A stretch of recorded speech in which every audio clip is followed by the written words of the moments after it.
பரிசுத்த நாம மகிமைப்படுவதாக. இந்த அருமையான நாளுக்காக நான் ஆண்டவரை ஸ்தோத்திரிக்கிறேன். உங்களை கர்த்தருடைய வார்த்தையை உங்களோடு கூட பேசுகிறதுல நான் மிகுந்த மகிழ்ச்சி அடைகிறேன். இந்த நாளிலும் கடைசி கால சம்பவங்களை குறித்தும் ஆண்டுடைய வருகைக்காக நாம் எப்படி ஆயத்தப்பட வேண்டும் என்கிற காரியங்களை குறித்து கர்த்தர் நம்மோடு கூட பேசிக்கொண்டிருக்கிறது நினைத்து நான் ஆண்டவரை ஸ்தோத்திரிக்கிறேன். எத்தனை பேருக்கு இது பிரயோஜனமாக இருக்கிறதுன்னு எனக்கு தெரியல, ஆனால் நிச்சயமாக பிரசங்கிக்கிற எனக்கு அது ரொம்ப பிரயோஜனம் உள்ளதாக இருக்கிறது. ஆண்டுடைய வருகை எப்பொழுதுமே அதை குறித்து யோசிப்பதற்கு இந்த வார்த்தைகள் என்னை பலப்படுத்துகிறது. இந்த நாளிலும் கர்த்தர் நம்மோடு பேசும்படி கர்த்தர் கொடுத்ததான கர்த்தருடைய வார்த்தை மத்திய 24வது அதிகாரம் 7வது வசனம். ஜனத்துக்கு விரோதமாய் ஜனமும் ராஜ்யத்துக்கு விரோதமாய் ராஜ்யம் எழும்பும், பஞ்சங்களும் கொள்ளை நோய்களும் பூமி அதிர்ச்சிகளும் பல இடங்களில் உண்டாகும் என்கிற வார்த்தையை நம்ம தியானிக்க போகிறோம். ஒரு வார்த்தை ஜெபிக்கலாம். பரிசுத்த பிதாவே, எங்களோடு நீர் பேசும். இந்த வார்த்தைகள் 30, 60, 100 மடங்கு கனி உள்ளதாய் மாறட்டும். வருகைக்காய் எங்களை ஆயத்தப்படுத்தும். இயேசுவின் நாமத்தில் பிதாவே, ஆமென். Praise the Lord. பாருங்க, இந்த நாளிலும் நம்ம கடைசி காலங்களை குறித்து நம்ம தியானித்துக் கொண்டிருக்க அநேக காரியங்களை கர்த்தர் நமக்கு கற்றுக் கொடுத்திருக்கிறார்.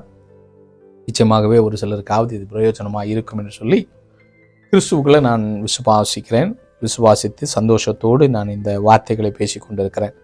மத்திய 24 குறிப்பாக கடைசி கால தீர்க்க தரிசன ஒரு புத்தகம். எப்படி வெளிப்படுத்தின விசேஷம் நமக்கு முக்கியமோ அதே மாதிரி காஸ்பல் என்று சொல்லி வரும்போது மத்திய 24வது அதிகாரம் முழுவதுமாகவே வருகையை குறித்தும் உலகத்தின் முடிவு காலங்களில் நடக்கிற சம்பவங்களை, உலகத்தில் முடிவுக்கு முன்னாடி நடக்கிற காரியங்களை குறித்து சீசர்கள் ஆண்டவராகிய இயேசு கிறிஸ்துவிடத்தில் கேட்கும்போது ஆண்டவர் சொன்ன அந்த காரியங்கள் தான் அங்கே சொல்லப்பட்டிருக்கிறது. இப்போ இதில் நீங்கள் படித்து பார்த்தீங்கன்னா அதில் இன்னைக்கு பார்க்குறது மிக முக்கியமான 7 அடையாளங்கள். கடைசி நாட்களில் இயேசுவுடைய வருகைக்கு முன்னாடி நடக்கிற 7 அடையாளங்களில் ஒரு அடையாளத்தை நம்ம பார்க்க போகிறோம். அந்த அடையாளம் 7வது அடையாளம் தான் பூமி அதிர்ச்சி என்று சொல்லக்கூடிய நிலநடுக்கம் அல்லனா எர்த்குவேக்ங்கிறதான ஒரு காரியத்தை, அடையாளத்தை குறித்து தான் இன்றைக்கி ஆண்டவர் நம்மோடு பேசுவாராக. பாருங்கள், இதை குறித்து நான் பல செய்திகளை இதுக்கு முன்னாடி கொடுத்துருக்குறேன். பட் அதே நேரத்தில் இன்றைக்கி உலகத்தில் நடந்து கொண்டிருக்கிற பூமி அதிர்ச்சிகளை குறித்தெல்லாம் தியானித்து நீங்கள் அதை குறித்து ஆராய்ந்து பார்த்தால் ஒரு 100 வருஷத்துக்கு முன்னாடி நடந்த ஒரு நிலநடுக்கத்துக்கும் இன்றைக்கி நடக்கக்கூடிய நிலநடுக்கத்துக்கும் பலவிதமான வீரியத்தில் வித்தியாசம் இருக்கிறது. அது மாத்திரமல்ல, இன்றைக்கி பலவிதமான நிலநடுக்கங்கள் பெருகி இருக்கிறத நம்ம பார்க்க முடிகிறது. முன்னாடிக்கு இன்றைக்கி இருக்கிற காலங்களுக்கும் பலவிதமான விதத்தில் இன்றைக்கி மக்களை அந்த நிலநடுக்கம் கொள்ளை கொண்டு போகிறத நம்ம பார்க்குறோம். ஒருவேளை நினைக்கலாம், இது ஏன் இப்படி இந்த மாதிரி உலகத்துலலாம் நடக்குது அப்படின்னு சொல்லி. இதுக்கு சயின்டிஸ்ட் பல காரியங்கள் சொல்கிறாங்க. உலகத்தில் பூமியில் இருக்கிற தட்டு ஒன்று கொண்டு உராயும் போது என்ன செய்யுது, அந்த அந்த எந்த நாட்டில், எந்த பூமியில், எந்த பகுதியில் தட்டுகள் நகர்த்தப்படுகிறதோ, மோதுகிறதோ அந்த இடத்துல என்ன உண்டாகுது, அந்த நில அதிர்வாக அல்ல நிலச்சரிவாக வருகிறது என்று சொல்லி உலகத்தின் என்ன செய்கிறாங்க, உலகத்தின் சயின்ஸு அல்லனா சயின்டிஸ்ட்டு சொல்கிறாங்க. இதை மக்கள் நினைக்கிறாங்க, ஓகே அப்படி தான் போல நினச்சிட்டு இருக்கிறாங்க. ஆனால் உண்மையை ஆராய்ந்து பார்த்தால் அது அல்ல உண்மையான ரகசியம். ஆண்டோடைய வசனம் சொல்லுது, கடைசி காலத்தில் பூமி அதிர்ச்சி வரும் என்று ஆண்டவர் சொல்லியிருக்கிறாரு. அப்போ பூமி அதிர்ச்சி ஆண்டவருடைய நியாய தீர்ப்பாக சொல்லப்பட்டிருக்கு. ஆண்டவருடைய வருகைக்கு முன்னாடி ஆண்டவர் இப்படிப்பட்ட காரியங்களை அடையாளப்படுத்தி வைத்திருக்கிறார் வேதத்தில். ஆண்டவருடைய வருகைக்காக ஜனங்களை ஆயத்தப்படுத்துவதற்காக ஒரு அலாரமாக என்ன செஞ்சு வச்சிருக்கிறார், இதெல்லாம் செட் பண்ணி வச்சிருக்கிறார் ஆல்ரெடி. இப்படிப்பட்ட உலகத்தில் பல விதமான தீமையான ஜனங்கள், உலக காரியங்களில் அநேக விதமான காரியங்கள் உலகத்தில் நடக்கும் என்று சொல்லி ஆண்டவர் ஆல்ரெடி என்ன செஞ்சுட்டார், தீர்க்க தரிசனம் சொல்லியிருக்கிறார். அப்போ நீங்கள் நினைக்கலாம், ஐயோ அவ்வளோ கொடுமையான தேவனா ஆண்டவராக இயேசு கிறிஸ்து அன்புள்ளவர்னு சொல்கிறோம். அவர் மனிதனுடைய பாவத்துக்காய் மரித்தார், அவ்வளவு கருணை உள்ளவர், அவர் அன்புள்ளவர், அவ்வளோ உருக்கமுள்ள தேவனா மனிதனை அழிக்கிறார் அப்படியெல்லாம் நீங்கள் நினைக்கலாம். ஆனால் தேவனுடைய இருதயத்தில் இருக்கிற பாரம் என்ன தெரியுமா, மனிதனை அழிக்கிறது அவருடைய விருப்பம் அல்ல. மனிதன் அப்படியே அழிந்து போ, செத்துப்போ, நரகம் போன்னு சொல்லி விரும்புகிற தேவனும் அல்ல. அப்படின்னு நினச்சிருந்தேன்னா அவர் இந்த பூமிக்கு மனிதனாய் தேவன், அதாவது பிதாவானவர் அவருடைய செல்ல குமாரன் அவருடைய மடியில் இருந்தார் என்று சொல்லப்பட்டிருக்கு. அந்த இயேசுவை பூமிக்கு கொடுக்கணும்னு அவசியமே கிடையாது. ஆண்டவர் உங்களையும் என்னை நேசிக்காமல் இருந்தால் இந்த பூமிக்கு அவர் வருவதற்கான அவசியமே இல்லாமல் போயிருக்கும். ஆனால் உங்களை என்னை நேசித்ததுனால தான் அவர் பூமிக்கு கடந்து வந்தார் இயேசு கிறிஸ்து. அவர் நேசிக்கிறது உண்மை, அவர் உங்களுக்காக ஜீவனை கொடுத்தது உண்மை. ஆனால் நீங்களும் நானும் அவரை அறிந்து அவருடைய பிள்ளையாய் மாறி வரும்போது அவர் இந்த ஆபத்திலிருந்து, இந்த நியாய தீர்ப்புகள் இதெல்லாம் கர்த்தர் என்ன செய்வார், உங்களையும் என்னையும் பாதுகாப்பார். அதுதான் உண்மை. இந்த உலகத்தில் பல கொடிய ஆபத்துகள் நடக்கத்தான் போகுது, உலகத்தில் பல நியாய தீர்ப்புகள் நடக்கத்தான் போகுது. ஆனால் இந்த நியாய தீர்ப்பிலிருந்து நீங்களும் நானும் தப்ப வேண்டுமானால், ஒன்று பூமிக்குரிய விதத்தில் தப்புகிறது, ரெண்டாவது ஆவிக்குரிய ஆத்துமா தப்ப வேண்டுமானால் அவரிடத்துல வந்து அவருடைய பிள்ளையா மாறிவிட வேண்டும். இதுதான் ஆண்டவர் அந்த நியாய தீர்ப்பின் மூலமாக ஆண்டவர் நமக்கு கற்றுக்கிறதான ரகசியம். அதனால் அவர் நேசிக்கிற தேவன் தான். அவர் நேசிக்கிறதுனால தான் உங்களுக்காக எனக்காய் ஜீவனை கொடுத்திருக்கிறார். அப்போ பாருங்க, கடந்த நாள்ல நான் அதை குறித்ததான சில வாரியங்கள் எல்லாம் எடுத்து வந்து அதை குறித்து ஆராயும் போது சுமார் இப்போ ரீசெண்டான ஒரு 50 வருடத்துக்கு உட்பட்டு நடந்த சம்பவங்களை மட்டும் நான் சொல்றேனே. பாருங்க, மக்கள் வந்து 2010 வருஷத்துல ஹைத்திங்கிற தீவுல நிலநடுக்கத்தினால நடந்து மரித்து போன ஜனங்களுடைய எண்ணிக்கை 3,16,000 அதிகமான ஜனங்கள் மரித்தாங்க 2010 வருஷத்துல. அப்புறம் 2010 இவ்வளவு ஜனங்கள் மரித்திருக்கிறாங்க இந்த பூமி அதிர்ச்சினால.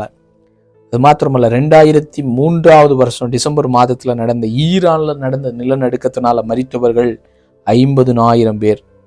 2015 வருடத்துல மரித்த ஜனங்களுடைய எண்ணிக்கை நேபாளில் நடந்ததுல 8,800. 2008 வருஷம் நடந்த சம்பவத்துல மரித்த ஜனங்களுடைய எண்ணிக்கை 85,000 அதிகமான ஜனங்கள். சைனா தேசம், இன்னும் பல இருக்குது. ஜப்பான் 2011 வருஷத்துல ஜப்பான் தேசத்துல நடந்த நிலநடுக்கத்துல மரித்தவர்கள் 20,000. 2004 சுனாமி வரும்போது மரித்த ஜனங்கள், இந்தோனேஷியால மட்டும் மரித்தவர்கள் 2,30,000 பேர். இப்படி ஒன்னொன்னு சொல்லப்பட்டிருக்கு பாருங்க. 2005 வருஷம் பாகிஸ்தான்ல நிலநடுக்கத்துல மரித்தவர்கள் 80,000 பேர். இப்படி பல ஒரு கொடிய ஒரு எர்த்குவேக் இல்லைன்னா நிலநடுக்கம். நான் இதெல்லாம் படிச்சதெல்லாம 2000 மேல உள்ளது. இப்போ இந்த 2000 2025 வருஷத்துக்குள்ள நீங்க எடுத்து பார்த்தீங்கன்னா 2023 நடந்திருக்கு. துருக்கியில் 50,000 அதிகமான ஜனங்கள் மரித்திருக்கிறாங்க.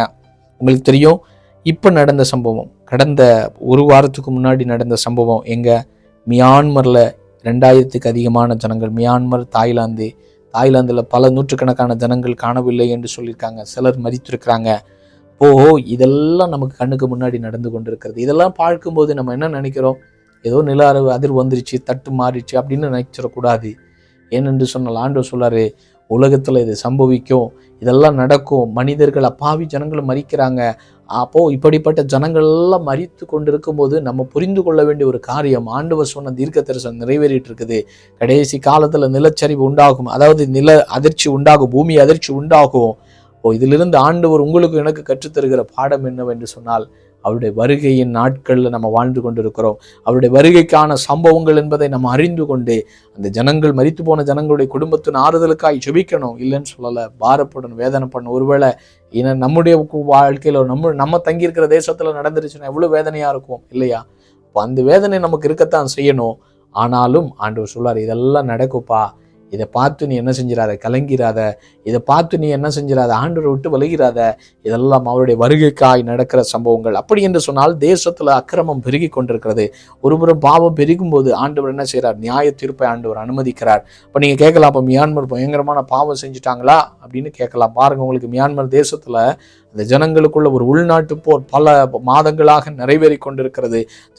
அநேக ஜனங்கள் மரித்துட்டு இருக்கிறாங்க. அந்த தேசத்துல ஒரு பெரிய தத்தளிப்பு ஆல்ரெடி போயிட்டு இருக்கு. அவங்க ஆண்டவரை தேடல, ஆண்டவரை விட்டு விட்டார்கள். எனக்கு இயேசுவை, உயிருள்ள தெய்வம், உண்மையான ஆண்டவரை மறக்கும் போது அந்த தேசங்களுக்கு கர்த்தர் என்ன செய்யறார், நியாய தீர்ப்பை கொடுக்கிறார். அதனால் அன்புக்குரிய கர்த்தருடைய பிள்ளைகளை, அதனால அங்க இருக்கிறவங்க எல்லாமே பாவியான மனிதன்னு நான் சொல்ல வரல. ஆனால் ஆண்டவரை தேடி, ஆண்டவரே எங்க தேசத்தை அழிக்காம, ஆண்டவர் சொன்னாரு, தேசத்தை அழிக்காதபடிக்கு திறப்பில் நிற்கவும் சுவரை அடைக்கத்தக்கதாக ஒரு மனிதனை தேடினேன்னு சொன்னாரு. ஒரு மனிதன் ஆண்டோட சமூகத்தில் அழும்போது ஆண்டவர் அந்த தேசத்தையே ஆண்டவர் காப்பாற்ற அவரால் முடியும். அதனால இன்னைக்கு இந்த கடைசி காலத்துல பல விதமான ஆபத்துகள் நமக்கு முன்னாடி வைக்கப்பட்டிருக்குது. பல விதமான வருகைக்கான அடையாளங்கள் முன்னாடி இருக்கிறது. இதுல இருந்தெல்லாம் காப்பாற்றப்படுவதற்கு ஒன்றே ஒன்று, அவருடைய சமூகத்துல திறப்புல நின்று கண்ணீர் வடிக்கிற ஜனங்களை கர்த்தர் தேடி கொண்டிருக்கிறார். அதனால இதை கேட்டுக்கொண்டிருக்கிறவங்களா ஏதோ ஒரு இன்ஃபர்மேஷனா எடுக்காம ஆண்டுடைய வருகைக்காக நீங்களும் நானும் ஆயத்தப்பட வேண்டும். ஒன்று. ரெண்டாவது, நீங்களும் நானும் தங்கி இருக்கிறோம். நாங்க மத்திய கிழக்கு நாடுல நான் தங்கி இருக்கிறேன். நான் தங்கியிருக்கிற தேசத்தின் பாதுகாப்புக்காக, அந்த தேசம் ஆண்டவரை அறிய வேண்டும் என்கிற ஒரு விருப்பத்தோடு ஜனங்களுடைய பாவத்திற்காய் நான் திறப்பில் நிற்கும்போது அந்த தேசத்துல கர்த்தர் என்ன செய்வார்? அந்த நியாயத்தீர்ப்பை கர்த்தர் தள்ளி போடுவார்.